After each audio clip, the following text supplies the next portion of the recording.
Привет, дорогие друзья! Итак, утро принесло несколько новостей. Новости эти из Российской Федерации от Федеральной службы безопасности. В частности, ФСБ провели, я считаю, серьезное расследование. И уже, я не знаю, насколько там ФСБ, насколько в этом участвовала служба внешней разведки и так далее. Но, в общем-то, есть список фамилий, которые, как сообщают, причастны к подрыву на Керченском мосту. Что интересно, что об этом пишет продвинутая пресса. Это очень интересно, потому что Политико сообщили о том, что США обнародовали данные об убийстве Дугиной в качестве предостережения Киеву. Вы помните, Соединенные Штаты внезапно, в очень странное время и очень странный выдали материал, в котором рассказали о том, что украинские спецслужбы причастны к убийству Дарьи Дугиной. Вот что пишет Политико. Между США и Украиной возникла напряженность в отношении надлежащего ответа на действия России. Официальные лица США были возмущены, когда в августе украинцы взорвали заминированный автомобиль в Москве, в результате чего погибла дочь известного российского аналитика. Публичное обнародование информации об этом заговоре в последние дни было задумано отчасти как предупреждение Украине не повторять такой же провокационный шаг, по словам официального лица, знакомого с этим вопросом. Позволю себе процитировать 1 минуту самого себя от 5 октября, то есть до теракта на Крымском мосту, остается там. Теперь, почему Соединенные Штаты Америки решили так резко и публично дистанцироваться? Потому что они знают о подготовке следующих терактов, которые планируют осуществить Киев на территории Российской Федерации. Именно поэтому они делают двойной ход. Первый. Они заявляют на весь мир, что они не имеют к этому отношения. И даже если они предоставляют какую-то информацию, помощь и так далее, то они не имеют отношения к тому, что произойдет потом. Потому что если Киев, если нездоровый Зеленский задумал какое-то 11 сентября условное для России, то Штаты, конечно, не хотят быть к этому причастными, хотя они уже к этому причастны, потому что они уже предоставили какую-то информацию. И второе, мне кажется, они отправили уже публичный и максимально понятный сигнал Киеву с просьбой этого не делать. Штаты однозначно знают о каких-то терактах, которые планирует Киев. При этом в том же материале Политико дальше рассказывается, что но дальнейшие обстрелы уже со стороны Российской Федерации, это просто вызвали возмущение. Вот я слышал, Папа Римский проснулся, понтифик, буквально несколько часов назад его раструсили, и он тоже уже осудил ужасающие обстрелы. Итак, но неизбирательные обстрелы Путиным гражданских объектов, таких как парки, детские площадки и популярный пешеходный мост, укрепили союз США и Украины. Вы знаете, что под известным пешеходным мостом, называемым мост Кличко, хотя это Кличко построен не за свои деньги, а за ворованные, конечно же, из бюджета, находится некая миссия ЕС, которая как раз таки и занимается координацией поставки вооружения. Но об этом они не уточняют. Что за детская площадка имеется в виду? Смотрите, я не говорю о том, что все ракеты прилетели точно в цель. Были погибшие среди мирных людей. Да, действительно, были. Я говорю о другом. По всему миру практически показали кадры удара, глупого, бессмысленного удара по детской площадке. Переходим на страницу Оксаны Корчинской. Вчера был обстрелян штаб батальона «Братство» в самом центре столицы. Враг не оставляет попыток уничтожить имущество и технику даже в глубоком тылу. И тут, вот, как говорится, вот наш Яндекс кошелек, собирают деньги. Батальон «Братство» Дмитра Корчинского. Обстрел штаба «Братства». Одна из ракет попала в центр столицы 10 сентября.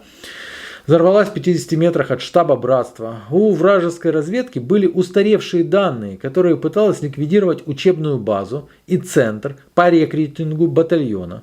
Благодаря мерам безопасности персонал и техника не пострадало. Далее фотография, собственно, объекта. А далее украинская журналистка. Хочу попросить своего оператора показать вам окна в соседних зданиях. Это улица Терещенковская. Здесь не находятся никакие, повторю, военные объекты. Здесь находится музей, кафе, рестораны, заведения. Это центр города. Ну, а еще и как раз-таки техника Корчинского, штаб Корчинского и рекрутинговое агентство батальона Корчинского. Ну, а теперь перейдем к терактам, которые были осуществлены и которые планировались к осуществлению по заявлению Федеральной службы безопасности Российской Федерации. Вы помните, наверное, мой статус тогда, когда во всех СМИ было растиражировано о том, что СБУ взяли на себя ответственность, вот это совершила СБУ. Я тогда написал, что СБУ не имеет к этому абсолютно никакого отношения. Конечно же, это работа Главного управления разведки Минобороны Украины. О чем сегодня и было сообщение, что за этим стоит генерал Буданов. Но я даже больше скажу. Еще и за генералом Будановым также стоят граждане, могу сказать, они разговаривают на английском. Но на таком вот, знаете, правильном английском, по которому сразу можно узнать британцев, вот так можно даже сказать. Кто осуществлял и как это происходило? ФСБ описывает долгие перемещения, операция непростая. Долгие перемещения груза, который сначала, взрывчатка, идет из Украины в некий порт. Смотрите, друзья, есть подозрение, и это подозрение уже массово звучит, о том, что этот груз из порта в Одессе вышел в рамках зерновой сделки. Мы не знаем, так ли это или это не так. Но если это так, то Киев серьезно подставил Реджепа Эрдогана, о чем скоро, конечно же, будет известно и самому Эрдогану. И если это так, то зерновая сделка находится теперь под угрозой. И это стопроцентное обоснование, что получается, что взрывчатка беспроблемно уходит в Европу, а потом из Европы уже под видом другого груза приезжает через ряд стран. Операция, еще раз говорю, многоуровневая и очень-очень серьезная. Но ФСБ заявила еще об одном задержании. Был задержан некий гражданин, который планировал осуществление теракта, и прибыл этот гражданин из Эстонии. Прибыл он из Эстонии. Была закладка в лесу, ФСБ обнародовала запись задержания этого гражданина, его повязали. Он должен был взорвать взрывное устройство где-то там, ну, по всей видимости, может быть, в местах скопления людей. Сообщается, что за этим стоит СБУ. Я думаю, что это опять-таки немножко непрофессионализм тех, кто пишет релизы, потому что служба безопасности Украины вряд ли способна на что-то большее, чем пытать кого-то в застенках. Я думаю, это опять-таки Главное управление разведки. Но был задержан еще один гражданин, который, вы представьте себе только, из Эстонии на специально оборудованном автомобиле завез ПЗРК для выстрела по летающему объекту гражданскому, ну то есть по самолету, пассажирскому самолету. Это уже очень серьезный теракт. Это теракт, который приводит к сотням жертв мирных людей. И, по всей видимости, этот человек планировал потом скрыться в Эстонию. Смотрите, у меня такой вопрос возникает. Сразу по ходу всего вот этого вот, подготовок терактов и так далее. После взрыва Дугиной стало известно, что убийца Дугиной, которую курировали, опять-таки, Главное управление разведки, скрылась в Эстонии. Эстония до этого много раз заявляла о том, что Россия является страной-террористом, сносила памятники и делала ряд других шагов, которые осуждались даже на Западе, потому что это было с перебором, с передозом. Вот сейчас у Эстонии всерьез вынесен на обсуждение уже законопроект о признании Российской Федерации страной-спонсором терроризма. Не могли бы вы объяснить мне или самим себе, по какой причине Российская Федерация до сих пор не закрыла границу с Эстонией? В плане закрытия границ, я думаю, что будут очень долго чесать за ухом, за одним, за другим, отправлять какие-то депеши куда-то наверх, ждать, пока они придут назад, согласовывать и так далее. Хотя это вполне нормальная практика, когда границы закрываются с государством, из которого исходит угроза, террористическая в частности угроза, да, которая просто является откровенно вражеским и не скрывает этого. Я не думаю, что эстонцы будут сильно страдать от закрытия границ. Я не думаю, что какой-то импортно-экспортные отношения Российской Федерации от этого сильно пострадают. Не знаю, как Эстония. Вот. Но пока вот это будет решаться, что будут делать спецслужбы? Опять-таки, мое мнение. Конечно же, Эстония страна НАТО. Никакого нападения на Эстонию, никаких калибров не будет. Ну, это понятно. По определению, это только дебил может такое думать. Но с специальные службы всех государств знают, каким образом передаются приветы. Я полагаю, мое просто предположение, видите, некоторые предыдущие сбываются, что, возможно, какие-то приветы переданы будут. Потому что ГРУ Российской Федерации действует немножко по-другому, чем специальные службы, к примеру, той же Германии. Ибо Германия сейчас находится просто в осаде.